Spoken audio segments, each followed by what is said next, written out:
ஒரு ரகசியம் உங்களுக்கு சொல்லித்தரேன். பெரிய தப்பு பண்ணிட்டீங்க, அப்போ கூட இந்த சமாதானம் உங்களுக்குள்ளே இருக்கும். அதை அப்படியே வெளியே கொண்டு வரணும்னா முதலாவது உங்களை நீங்கள் மன்னிக்க வேண்டும்.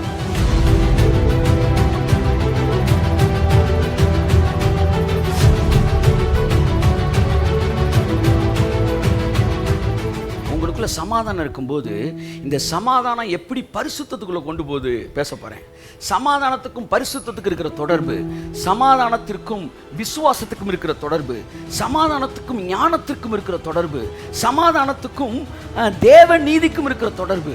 இந்த ஒன்று மட்டும் உள்ள வந்துச்சுன்னு வச்சுக்காங்களேன், எல்லாமே சக்கா சக்கா சக்கா சக்கான்னு வேலை பார்த்துக்கிட்டே இருக்கும்.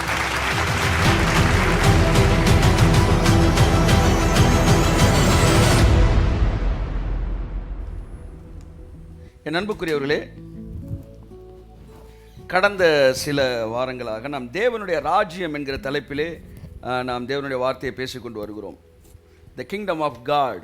ஆமென் சொல்லுவோம். ஸோ வாட் ராஜ்யம்னா என்ன, ராஜபுத்திரர்னா என்ன, தேவபுத்திரர்னா, அடுத்து ராஜானா என்ன, ராஜ யோக்கியம்னா என்ன, ராஜ மேன்மைனா என்ன, ராஜ வஸ்திரம்னா என்ன, இப்படி ராஜரீகமான விஷயங்களை நாம் பார்க்க துவங்கி இருக்கிறோம். ஸோ போன வாரம் பார்த்தோம், நாம் இந்த உலகத்துக்குரியவர்கள் அல்ல, நாம் அந்நியரும் பரதேசிகளுமாக இருக்கிறோம். ஆமேன். அப்போ அந்நியன்ன ஒன்று நீங்கள் அங்கே போயிடக்கூடாது, விக்ரம் ஏரியாவுக்கு. பரதேசின ஒன்று யார் பாலாவுக்கு போயிடக்கூடாது. ரெண்டுமே தமிழ் படமாக இருந்தாலும் நான் அந்த அந்நியனே அந்த பரதேசியை சொல்லலை. நான் பைபிள் சொல்கிற அந்நியனே பைபிள் சொல்கிற பரதேசி பேசுகிறேன். அந்நியன் என்றால் இந்த உலகத்துக்கு நாம் அந்நியராக இருக்கிறோம். பரதேசி என்றால் இந்த உலகத்துக்கு, இந்த உலகத்தின் சட்டத்திட்டங்கள், இந்த உலகத்தில் இருக்கிற ஸ்பிரிட் வேர்ல்டில் இருக்கிற சட்டத்திட்டங்கள், ஆவி மண்டலத்தில் இருக்கிற சட்டத்திட்டங்கள். மனுஷன் பிறக்கணும், மனுஷன் இறக்கணும், வாழ்க்கையில் மேடு பள்ளம் இருக்கும், கல்யாணம் ஆனால் காந்தி வாங்கி தந்த சுதந்திரம் போச்சு, இப்படி சில சட்டங்கள் இருக்கு பாருங்க. இது நம்மை ஆளுகை செய்ய முடியாது. நான் ஏனென்றால் நாம் பரதேசியாக இருக்கிறோம். இந்த உலகத்துடைய வியாதிக்கும், இந்த உலகத்தின் பிரச்சனைகளுக்கும், இந்த உலகத்தினுடைய நீதிகளுக்கும் நம்ம டிட்டாச் ஆகி நம்ம பரலோக ராஜ்யத்தின் குடிமகன்களாக இருக்கிறோம். We are living in the extension of heaven. We are not living on the earth. We are living in the extension of heaven. ஹெவனுடைய எக்ஸ்டென்ஷனில் நம்ம இருக்கிறோம். அந்த எக்ஸ்டென்ஷனுக்கு பேர் என்ன? Kingdom of God or kingdom of heaven. பரலோகம் அங்கே இருக்கிறது, பரலோக ராஜ்யம் இங்கே இருக்கிறது. பிரிட்டன் அங்கே இருந்தது, பிரிட்டிஷ் கவர்மெண்ட் இங்கே இருந்தது. அதனால் we were under the government of Britain. British government கீழே இருந்தனால பிரிட்டனுடைய ஆளுகை இந்தியாவில் இருந்தது. அதனால் தமிழ் பேசிக்கிட்டு இருந்தவன்லாம் என்ன பேச ஆரம்பிக்கிறான்? இங்கிலீஷ் பேசுகிறான். அப்போ வேட்டி கட்டிக்கிட்டு இருந்தாலும் இன்றைக்கி என்ன போட்டுக்கிட்டு இருக்கிறோம்? ஏன் சார்னா எங்கள் மேலே அந்த எக்ஸ்டென்ஷன் வந்தனால எங்களுடைய நடை, உடை, பாவனை எல்லாம் அந்த பிரிட்டன் மக்களை ஒட்டியதாக மாறிவிட்டது. அப்படிதான் பரலோக ராஜ்யம் நமக்குள் வரும்போது நம்முடைய பாஷை, நம்முடைய எண்ணம், நம்முடைய சிந்தனை, நம்முடைய பேச்சு, நம்முடைய மனது எல்லாமே பரலோகத்துடைய ரிஃப்ளெக்ஷனா என்ன செய்யுது? மாறுது. We are under the government of government of heaven. We are in the kingdom of God. அதனால நீங்கள் இந்த உலகத்திற்கு உரியவர்கள் அல்ல. அதை மைண்ட்ல ஸ்ட்ராங்கா வச்சுக்கணும். 10 பேருக்கு அந்த வியாதி வந்திருக்கான், செத்துருக்கானா, நீங்க சாக மாட்டீங்க சார். ஏனென்றால் நீங்கள் இந்த உரியவர்கள் அல்ல. ஆமென், ஆமென், ஆமென், ஆமென். யாருக்கோ எதுவோ நடந்துச்சுன்னா அதுக்காண்டி உங்களுக்கு அது நடக்க வேண்டிய அவசியம் இல்லை. ஏனென்றால் நாம் அந்நியரும் நாம் பரதேசிகளுமாக இருக்கிறோம். நாளைக்கு காலையில் எல்லாருமே ஆதார் கார்டை சமர்ப்பிக்கணும் என்று சொல்லி ஒரு கவர்மெண்ட்லேருந்து ஒரு சட்டம் வந்துச்சுன்னா, இந்த லோக்கலில் சுற்றிக்கிட்டு இருக்க 2 ஃபாரினர்ஸ் இருப்பாங்க பாருங்க, அவங்க அதை பற்றி கவலைப்பட மாட்டாங்க. ஏன்னா இந்த சட்டம் எங்களை, ஆமாம் நான் என்ன சொல்கிறேன், இந்த சட்டம் நம்மளை பாதிக்காதுன்னு இந்தியன் கவர்மெண்ட் ஐபிசி சட்டத்தை பேசலை. அதற்கு நாம் கீழ்ப்படிய வேண்டும். புரியுதா உங்களுக்கு? நாங்கள் இந்த உலகத்துக்குரியவர் அல்லன்னு சொல்லி ரைட் சைடு வண்டி எடுத்துட்டு நீங்கள் போயிட முடியாது. அப்படின்னா என்ன அர்த்தம்னா, நீ உலகத்துக்குரியவர் அல்ல மகனே, நீ ஏன்ட்டே அப்படி ஆகி போயிடும். நான் என்ன சொல்கிறேன், இந்த ஐபிசி சட்டத்துக்கு கீழ்பட்டவர்கள் அல்லன்னு நான் சொல்லலை, மேலான எந்த அதிகாரத்துக்கும் கீழ்ப்படி. நான் என்ன சொல்கிறேன், ஸ்பிரிட் வேர்ல்டில் இருக்க சட்டத்துக்கு. இந்த உலகம் முழுவதும் பொல்லாங்கனுக்குள் கிடக்கிறது. ஸோ பிசாசுடைய சட்டங்கள் இந்த உலகத்தில் இருக்குது. அது என்னன்னா, வியாதி, வறுமை, தரித்திரம், வேதனை, கவலை, கண்ணீர், கஷ்டம், தீராத பிரச்சனை, ஓயாத ஒழுக்கு. இது எல்லாம் இந்த உலகத்தின் சட்டதிட்டங்கள். ஆனால் நாம் இந்த உலகத்திற்கு உரியவர்கள் அல்ல.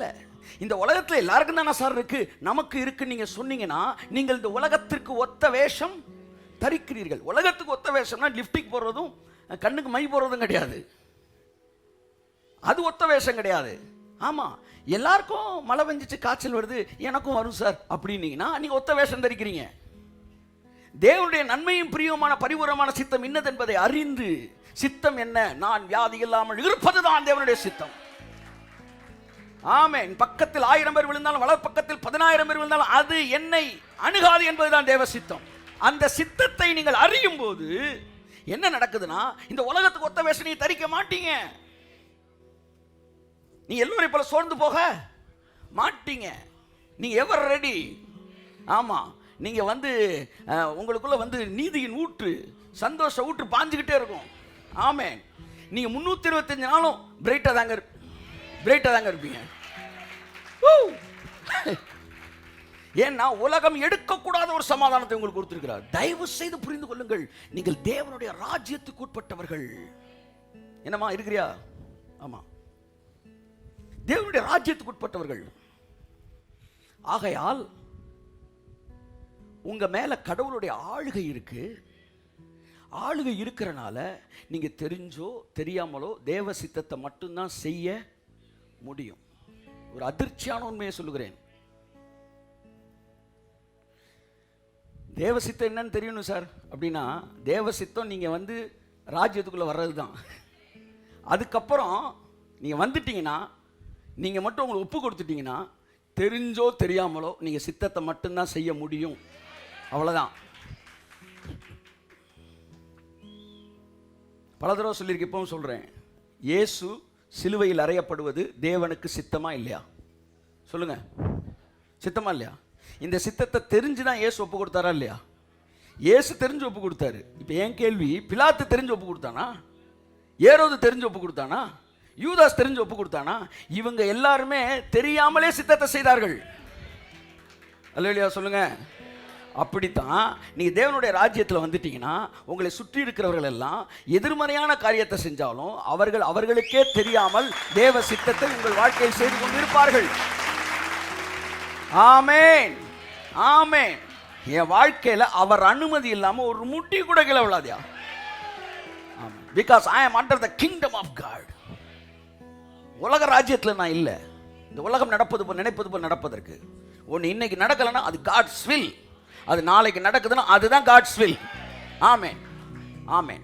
தேவ சித்தத்தை பார்க்கிறீர்கள், உங்கள் வாழ்க்கையில் நடப்பது வேறு விதமாக இருக்கிறது. உடனடியாக தேவ சித்தத்தை வேதத்திலிருந்து பார்த்து இதை இந்த சூழ்நிலையில் அப்ளை பண்றீங்க. இந்த சூழ்நிலைக்கு நீங்க கட்டளை கொடுத்து இந்த சூழ்நிலையை இந்த வார்த்தை கேட்டார் போல் மாற்றுகிறீர்கள். இப்ப நீங்க தேவனுடைய சித்தத்தை செயல்படுத்துகிறீர்கள். ஆமென் சொல்லுவோம். என் அன்புக்குரியவர்களே, தேவனுடைய ராஜ்யத்திற்குள் இருக்கும்போது என்னெல்லாம் இருக்குது என்பதை குறித்து நாம் பார்த்து கொண்டு வருகிறோம். இந்த வாரம் தேவனுடைய ராஜ்யத்தின் இன்னொரு ஆசீர்வாதத்தை பார்க்க போகிறோம். ரோமர் 14 அதிகாரம் 17 அதிகாரம் 16 17.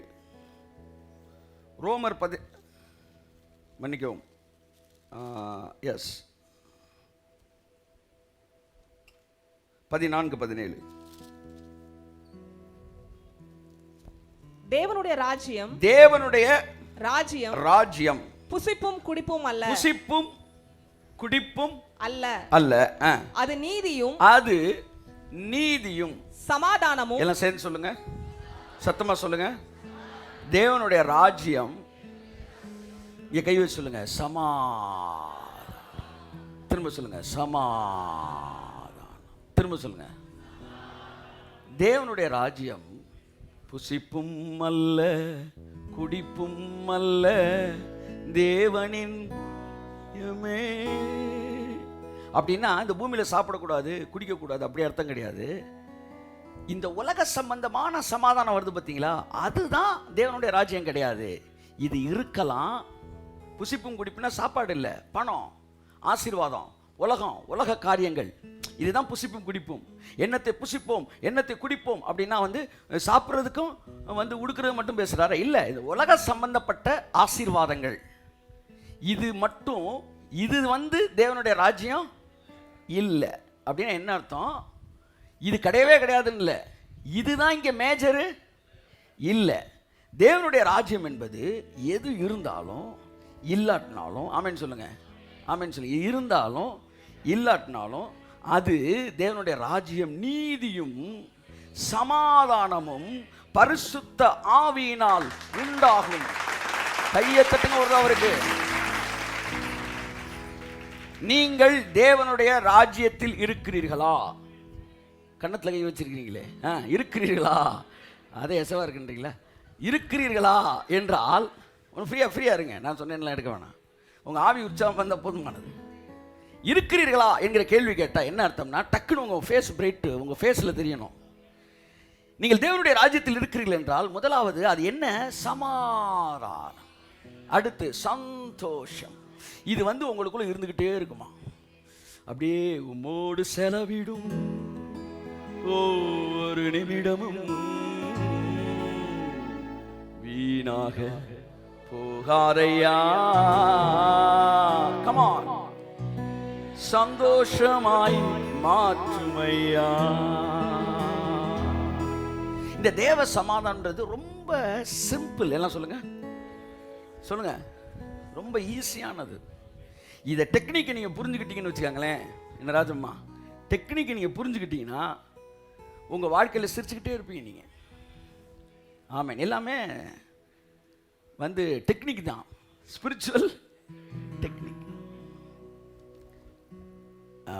அங்கிள் ஞாபகத்தில் வச்சுருக்காரு இல்லையோ, ஆனால் அவர் கொடுத்த செய்தியில் ஒரு வரி இன்னைக்கு வரைக்கும் நான் ஃபாலோ பண்ணுறேன். என்னென்னா, ஒரு மனிதனை ஒரு தடவை நீங்கள் செய்தியில் எடுத்தீங்க, ஒரு மனிதனை நீங்கள் நேசிக்க வேண்டும் என்றால், நேசிக்கவே முடியல ஒரு ஆளை, நான் பால் இண்டியாவில் வச்சு கேட்டது, நேசிக்கவே முடியல ஒரு ஆளை, ஆனால் அவரை நீங்கள் நேசிக்கணும்னு முடிவு எடுத்துட்டிங்கன்னா அவர் செய்த நன்மையானதெல்லாம் கொஞ்சம் நேரம் உட்காந்து யோசிங்க. அவர் என்னெல்லாம் நமக்கு செஞ்சுருக்கான்னு யோசிங்க. கொஞ்சம் நேரத்தில் உங்களுக்குள்ள அவர் மேலே அன்பு கூடுங்க. இது கேட்டு 20 வருஷம் இருக்கும்.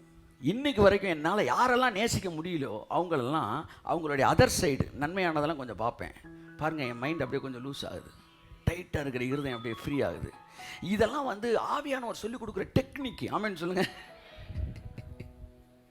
ஸோ ஒரு வாத்தியார் இப்போ உங்களுக்கு கஷ்டமான ஒரு கணக்கு சொல்லித்தர போகிறேன் அப்படின்னாலே அதில் பாதி பேர் என்ன ஆயிடுவாங்க, அதோட ஒரு நல்ல டீச்சர் எல்லாம் ஈஸி அவர் சொல்லி தருவார். ரெண்டாவது ஈஸியாகவே சொல்லி கொடுத்துருவார். ஆமேன் சொல்லுங்கள். ஆமேன் ஆமேன் ஆமேன் ஆமேன். தேவ சமாதானம் சொல்லுங்கள். தேவனுடைய ராஜ்யத்தின் புத்திரர்களுக்கு, குடிமக்களுக்கு தேவன் கொடுத்துருக்கிற மிகப்பெரிய ஒரு ஆசீர்வாதம் என்னென்னா தேவ சமாதானம். கொஞ்ச நேரம் இருக்கிற டெம்பரரி பீஸ் ஆஃப் மைண்ட் கிடையாது, permanent everlasting peace of mind. Sir பரலோகத்துக்குள்ளே போயிட்டா, எல்லாம் சொல்லுங்கள், பரலோகத்துக்குள்ளே போயிட்டா அப்புறம் கவலையே இருக்காது சார் அப்படி நீங்கள் சொல்கிறீங்களா? இப்போ நீங்கள் பரலோகத்துக்குள்ளே தான் நுழைஞ்சிருக்கிறீங்க. Already you are in the kingdom of God. You can enjoy whatever you can enjoy in heaven. You can enjoy here, enjoy it here. இங்கே நீங்கள் அதை நீங்கள் என்ஜாய் பண்ண முடியும். ஏன்னா நீங்கள் ஏற்கனவே பரலோக ராஜ்யத்தில் தான் இருக்கிறீங்க சாரே. அதனால அங்கே கண்ணீர் இல்லை என்றால் இங்கே கண்ணீர் இல்லை. Because you are living in the extension of heaven. முந்தினவைகள் ஒளிந்து போனது போன வாரம் பார்த்தோம். முந்தினவைகள் ஒளிந்து போனா சிலுவையில் தான் சொல்றாரு. முந்தினதெல்லாம் ஒளிஞ்சிச்சு. என் அன்புக்குரியவர்களே, ஒன்றை புரிந்து கொள்ளுங்கள். நீங்கள் இப்பொழுது எக்ஸ்டென்ஷன் ஆஃப் ஹெவன்ல வாழ்ந்துகிட்டு இருக்கீங்க. ஆகவே முதலாவது பரலோகத்துக்குள்ள நுழைஞ்ச உடனே உங்களுக்கு என்ன அப்படியே காத்து வீசு சொல்லுங்க. என்ன காத்து? சமாதானம். உள்ள நுழைஞ்ச உடனே உம்மோடு செலவிடும் ஒவ்வொரு நிமிடமும். நீங்க மட்டும் நல்ல ஆவியானோட சேர்ந்து இந்த செய்தியை கேட்டுட்டீங்கன்னா அடுத்த 50 வருஷத்துக்கு நான் சொல்றேன் 95% மேல உங்க லைஃப்ல நீங்க பீஸ் ஆஃப் மைண்ட்லேயே தான் இருப்பீங்க. நீ 100 வச்சுக்கலாம். என்னுடைய விசுவாச அளவில் நான் பேசுகிறேன். ஏதோ 2%. எங்கள் வீட்டில் திடீர்னு ஒரு நாய் செத்து போச்சு. ஒரு நாள் நான் கஷ்டமாக இருந்தேன். ஒரு நாள் ரைட்டு, அந்த மாதிரி விஷயங்களை அதில் சேர்த்துக்கிறேன். இல்லை நீங்கள் அந்த டைமும் பைபிள் சொல்லுது 100%. நான் சும்மா பேசினா 100 சொல்லலாம். நான் விசுவாசத்தை ஆழமாக பேசுகிறேன். நீங்கள் மட்டும் தேவனுடைய இந்த ரகசியத்தை புரிந்து ஆவியானோட செய்தியை கேட்டிங்கன்னா, ஓ தேவ பிரசன்னம், என்ன ஆனந்தம். Come on everybody, கொஞ்சம் அசைஞ்சு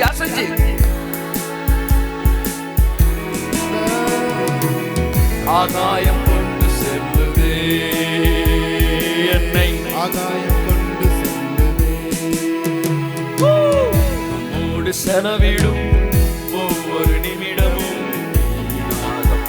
காதையா என்னை பலவானாய் மாற்றுமையா. தாயானவள் தன் பாலனை மறந்தாலும் உன்னை மறவாதவள். எல்லாரும் பாடுங்களேன். பாலனை ஆமென். மறந்தாலும் பின்னாடி எல்லாம் பாருங்களேன். தகப்பனை போ இரக்கமுள்ள பரிசுத்தரே உம்மை பணிகிறேன் ஐயா. தாயானவள் தன் பாடனை மறந்தாலும் என்னை மறவாதவள். பாடுங்க. தாயானவள் ஓஹோ பாலனை ஆஹா மறந்தாலும் என்னை மறவாதவள். தகப்பனை போ இரக்கமுள்ள பரிசுத்தரே உம்மை பணிகிறேன் ஐயா. பாடுங்களே. உங்க சிந்தனை அதோட இணைகள். பரிசுத்தரே உம்மை பணிகிறேன் ஐயா. ஓ தேவ பிரசன்னம். Come on. சாந்தராந்தராந்த. இனி எந்த கவலை உங்களை சமாதானத்தை கெடுக்கவே முடியாது. நீங்கள் தேவனோடு இணைக்கப்பட்டவர்கள். ஆமென். தைரியமாக சொல்லுங்க. ஆமென். ஆகாயம் கொண்டு செல்லுதே, ஆகாயம் கொண்டு செல்லுதே. சோ முதலாவது, நீங்கள் தேவனுடைய ராஜ்யத்தில் இருக்கிறபடியினால், தேவனுடைய ராஜ்யம் என்றால் நீதி, சமாதானம், சந்தோஷம். இயேசு கிறிஸ்துவின் ரத்தம் தெளிக்கப்பட்டபடியினால், தேவனுடைய நீதி உங்களுக்குள் வந்தபடியினால், நீங்கள் கிறிஸ்துவுக்குள் பூரணராய் இருக்கிறீர்கள்.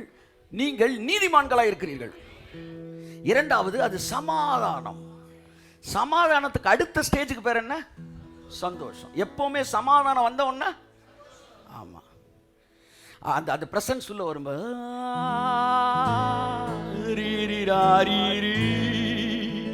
அப்படியே உங்களை நிரப்போம். அப்படியே மெதுவா அப்படி சிரிப்பு வரும். இப்ப சமாதானம் உள்ள என்ட்ராச்சுல, அடுத்து சந்தோஷம். இந்த ஸ்பிரிட்ல வந்து டூயல் ஸ்பிரிட் நிறைய இருக்கு. ஞானத்தையும் உணர்வையும். இந்த உணர்வு வந்துச்சுனாலே ஞானம் வந்துடும். சே, இந்த உணர்வு இல்லாத ஆவி. சிலர் பாருங்களேன், உணர்வே இருக்காது. ஆமா, நீ கோவப்பட்டினா கோவப்பட்டீங்க, அமைதியா போனா என்ன குற்ற உணர்வாக்கி நீ அமைதியாக்குறியா? எந்த ரூட்ல வந்தாலும் நெருங்கவே முடியாது. நீ இறங்கி போனீங்கன்னா என்ன குற்ற உணர்ச்சியாக பார்க்குறியான்னு, கோவப்பட்டா கோவப்படுறியா நீ, என்னதான் செய்ய சொல்ற? இது ரெண்டு இந்த உணர்வு வந்துருச்சுன்னா, சே வந்துச்சுன்னா ஞானம் வந்துருமா? ஞானத்துக்கு நீ புக்கே படிக்க வேணாங்க. உணர்வுள்ள ஒரு ஜீவியம் செஞ்சாலே ஞானம் வந்துடும். ஞானத்தையும் உணர்வையும், அந்த மாதிரி சமாதானம், சந்தோஷம். பாருங்க, வைராக்கியம், கலகம், கசப்பு, வைராக்கியம், சாரி கசப்பு வந்தாலே இது ரெண்டு அப்படியே டூயல் ஸ்பிரிட், டூயட் பாடிட்டே தான் வரும். அப்படிதான் இந்த சமாதான, சந்தோஷம். நீங்க சமாதானத்தை டெவலப் பண்ணிக்கிட்டே இருங்க, அடுத்த சந்தோஷம் உங்களுக்குள்ள வந்துகிட்டே இருக்கும். ஆமென் சொல்லுவோம். ஆகாயம் கொண்டு செல்லுதே. இன்னையிலேருந்து உங்க எல்லார் மூஞ்ச பார்த்தாலும் இப்படி தான் இருக்கணும். ஆமா, அப்படியே 1000 வாட்ஸ் பல்ப் மாதிரி. ஏன்னா யூ நோ த சீக்ரெட். அது மறந்துடாது. இந்த உலகத்தின் எந்த பிரச்சனையும் உங்களை டேமேஜ் பண்ண முடியாது. இப்போ கீழே கண்ட விஷயங்களை நம்ம பார்க்கும்போது, ஓ இவ்வளவுதானா இந்த உலகம் என்கிற ஒரு இடத்துக்குள்ளே நாம் கடந்து வருகிறோம். முதலாவது, நீங்கள் தேவனுடைய ராஜ்யத்தில் இருக்கிறபடினால் நன்றாக தெரிந்து கொள்ளுங்கள், சமாதானம் உங்களுக்கு கொடுக்கப்பட்ட ஒரு பெரிய ஆசீர்வாதம். 24 மணி நேர சமாதானம். இதைத்தான் இயேசு கிறிஸ்து வந்து எருசலேம் நகரத்தின் வீதிகளிலே அந்த நகரத்தை பார்த்து சொல்லும்போது சொன்னார். லூக்கா 19ஆம் அதிகாரம் 42ஆம் வசனம். சீக்கிரம் வாசிப்போம். 19:42 வாசிப்போம். உனக்கு கிடைத்த இந்த நாளில் உனக்கு கிடைத்த இந்த நாளில் ஆவது உன் சமாதானத்துக்கு ஏற்றவைகளை உன் சமாதானத்திற்கு ஏற்றவைகளை நீ அறிந்திருந்தாயானால் நலமாய் இருக்கும். ஆமென். எதை அறியணும்னு நினைச்சாரு சொல்லுங்களேன். அப்ப எருசலேம் நகரத்தில் இருந்த ஜனங்கள் இயேசுவே ரட்சகர் என்பதை அறிந்திருந்தால் சமாதானத்துக்கு ஏற்றதை அறிந்திருந்தாங்கன்னு அர்த்தம். அவன் இயேசுவை ரிஜெக்ட் பண்ணனால சமாதானத்துக்கு ஏற்றதை அறியவில்லை. வார வாரம் நீங்க கேட்கிற செய்தி எதுக்கு தெரியுமா? மேஜரா உங்களை சமாதானப்படுத்தணும். வார வாரம் நான் கேட்கிறேன், திரும்ப திரும்ப மாங்கொட்டைய அப்படி சூப்பிட்டு போட்டுருப்பாங்க பாருங்க. அப்படித்தான் சில எப்பவுமே இருக்கிறான். என்னதான் தெரியல, போன வாரம் பிரச்சனை போயிடுச்சு சார், இப்போ வேற பிரச்சனை சார், இந்த வார பிரச்சனையில் உங்க சமாதானம் இருந்தாலே அது வந்துகிட்டே தான் இருக்கும். ஆனா தேவனோடு உங்கள் சமாதானம் இருந்தால் அது போகவே போகாது. அப்ப தேவ சமாதானம், சமாதானத்துக்கு ஏற்றவைகளை நீ அறிந்திருந்தாயானால், எதைத்தான் நாம் அறிய வேண்டும்? இன்றைக்கு நான் படிக்க போகிற சப்ஜெக்ட் என்ன? சமாதானத்துக்கு ஏற்றவைகளை படிக்க போறோம். அதை படிச்சிட்டீங்கன்னா நீங்க எப்படா இயேசு வருவாரு, நான் பரலோகத்துக்கு வரேன் ஜெபிக்க மாட்டீங்க. ஆமா, ஏன்னா இப்பயே நான் பரலோகத்துல இருக்கிறேன். என்னை பொறுத்தவரை இங்க இருக்கிறது அங்க போறது ஒண்ணுதான் என்கிற அளவிற்கு பவுல் எழுதுறாரு. நான் இங்க இருக்கவா அங்க போவான்னு தெரியல. எப்ப நீங்க அதை யோசிப்பீங்க? ரெண்டுமே ஈக்குவலா இருக்கும்போது தான் இங்கேயே அங்கேயான்னு யோசிப்போம். 500 ரூபா சம்பளத்துக்கு ஒரு கம்பெனி கூப்பிடுறான், 50,000 ரூபா சம்பளத்துக்கு 5 லட்ச ரூபா ஒரு கம்பெனி கூப்பிடுறான் 5 லட்ச ரூபா சம்பளத்துக்கு. நீங்க யோசிப்பீங்களா? ஐயா கூப்பிடுங்க வந்துடுறேன் ஓடிடுவீங்க. ஆனா இங்கேயே அங்கேயான்னு யோசிக்கிறீங்கன்னா ரெண்டு ஈக்குவலா இருக்கு. பவுல் சொல்றாரு, நான் சரீரத்தில் இங்கிருந்து பிரிந்து கிறிஸ்துவோடு கூட இருக்க எனக்கு ஆசை உண்டு, ஆனால் இங்கே இருப்பது உங்களுக்கு அவசியமா இருக்கிறது. இங்க இருக்கிறது அப்படி ஒன்றும் பெரிய வித்தியாசம் இல்லை, ரெண்டுமே ஒன்னா தான் இருக்கு. ஆமென் சொல்லுங்க. அதனால இங்க இருக்கவா அங்க போகவான்னு குழப்பமா இருக்கு. சரி, ஃபைனலா ஒரு முடிவு எடுக்கிறேன், உங்க கூட இருக்கிறேன். எப்படிப்பட்ட ஒரு வாழ்க்கை! நீங்கள் இந்த இடத்துக்கு வரணும். வரும்போது நீங்க இந்த காலாகாலம் நம்ம சொல்லி கொடுத்தது என்ன? எப்போ வருவீர் என் இயேசுவே. என்னன்னா இங்க ஃபுல்லா டார்ச்சர். எப்படா எஸ்கேப் ஆகும்? அந்த ஸ்கூல்ல படிக்கிற பிள்ளை அப்படியே அப்பா எப்போ வருவாரு. இந்த 3 மணி ஆனா சில பிள்ளை இப்படியே வாசலே பார்த்துக்கிட்டு இருக்கு.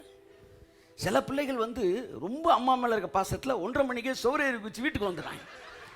அப்பா நான் உங்க மேல இருக்க பாசத்துல. உடனே அப்பா அள்ளி அணைச்சு, வாங்க மகனே என் பாசத்தில் வந்துட்டு டெய்லி வந்துடணும்டா அப்படியா சொல்லுவார். சப்புன்னு நிறைய போட்டு 4:30 மணி வரைக்கும் நீ உலகத்தில் நீ இருந்து முடிக்க வேண்டிய காரியங்கள். பரலோகம் போகிறேன் பேசாதீங்க. இதனால தாங்க இங்கே ஆரோக்கியமாக வாழ்கிற விரும்புறதில்ல. ஒரு வீடை காலி பண்ணணும்னு முடிவு எடுத்தீங்கன்னா வெளியே எடுப்பீங்களா?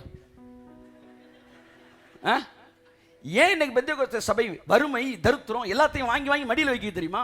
காலி பண்ண போகிறோம். காலி பண்ணுற வீட்டுக்கு எதுக்குடா வெளியே அடிக்கணும்? தண்ணி வரல, ஆமா உலகம் அழிய போதுல. தண்ணி ரொம்ப வந்துருச்சு, ஆமா சும்மாவா பேசுறாங்க? காட்ஸ் ஓன் கண்ட்ரியா. ஏண்டா நாங்களாம் அப்புறம் என்னடா அப்படின்னு பேசுறாங்க. நான் அப்படி பேசக்கூடாது. ஸோ இந்த உலகம் நல்லா மாறணும், அப்படிதான் நம்ம நினைக்கணும். ஏன்னா இங்க தேவனுடைய ராஜ்யம் இருக்கிறது. இயேசு பூமிக்கு வந்தது எதுக்காக? இந்த உலகத்தை ஜெயிப்பதற்கு தானே வந்தாரு. அப்போ உலகத்தை ஜெயிச்சுட்டு அது குப்பையில போட்டு போறதுக்கா? இந்த பூமி எதற்காக படைத்தார்? மனுபுத்திரனுக்கு படைத்தார். அப்ப நன்றாக நீங்கள் புரிந்து கொள்ள வேண்டும். நான் பூமியை விட்டு போயிருவேன், இயேசு ராஜா வருவார், இன்னும் கொஞ்சம் காலம்தான் மோட்சலோகம் சேர்ந்துருவோம். நாங்கள் பைபிள் ஸ்கூலில் படிக்கும்போது அவர் தீமோத்தி ஐயாவா, அவர் வயசானவர் நம்மளுக்கு ஒரு செஷன் எடுப்பார். அப்போ சொல்லுவார், நான் 8 வயசில் இந்த பாட்டு பாடினேன், இப்போ எனக்கு வயசு 89. அந்த ஆள் வரவே மாட்டார். இப்படி தான் சொல்லுவார். அந்த ஆள் தான் சொல்லுவார், அவர் வரமாட்டார். நானும் சின்ன வயசில் இந்த பாட்டை கேட்டுட்டு ஸ்கூலுக்கு போகும்போது இந்த புக்கெல்லாம் தூக்கி சாக்கடையில் எரிஞ்சிட்டாராம். ஏசுனார் வந்துடுவாரா? நமக்கு மிட்டம் டெஸ்ட்டு நடக்காது. நானும் கேட்டிருக்கேன். பெந்தேகோஸ்தே செய்தியை கேட்டு, ஆஹா வயசுனா வந்துடுவானா, இந்த முழு பரிச்சைக்கு முன்னாடி வந்தா நல்லா இருக்குமாடா. அவர் வரமாட்டார்.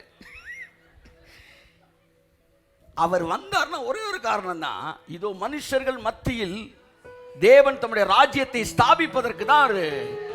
ஆமா, இந்த காரியங்கள் நடந்துகிட்டு இருக்கு. அவர் வந்துட்டாரு, அலங்கரிக்கப்பட்ட அவர் இதோ மனுஷன் மத்தியில் தேவன் வாசம் செய்து நமக்குள்ள இந்த பூமியை தன் ராஜ்யமாய் மாற்றுகிறார். என் அன்புக்குரியவர்களே, ஒன்றை புரிந்து கொள்ள வேண்டும். இந்த பூமியிலே தேவ சமாதானத்தோடு நீங்கள் வாழ ஆரம்பித்தால் பரலோகம் பரலோகம் அதிகமாக பேச மாட்டீங்க. இயேசு கிறிஸ்துவின் செய்தி என்னன்னா, மனம் திரும்புங்கள், நரகம் சமீபமாக இருக்கிறது என்பது அல்ல. நீங்க நிறைய பேர் சுவிசேஷத்தை எப்படி சொல்றாங்க? நரகம் நரகம் வந்துருச்சு திருந்திரு, நரகம் வந்துருச்சு திருந்திரு. ஆனா இயேசு அப்படி பிரசங்கமே பண்ணலையே. இயேசு பரலோக ராஜ்யம் சமீபமாக இருக்கிறது அப்படித்தானே சொன்னாரு. சார், பரலோகம் சமீபம்னு அவர் பிரசங்கம் பண்ணல. பைபிள்ல பரலோகம் என்று சொல்லப்படுகிற பதங்கள் வேறு, பரலோக ராஜ்யம் பதங்கள் வேறு. இயேசு சொன்னது பரலோகம் வரப்போறான்னு சொல்லல, நரகம் வரப்போறா சொல்ல, பரலோக ராஜ்யம். நீ இயேசுவை சொந்த இரட்சகராக ஏற்றுக்கொள்ளும் போது பரலோகத்தின் ராஜ்யம் உங்களுக்குள் கடந்து வருகிறது. அதிலே ஒன்றுதான் மிகப்பெரிய ஆசீர்வாதம், பீஸ் ஆஃப் மைண்ட்.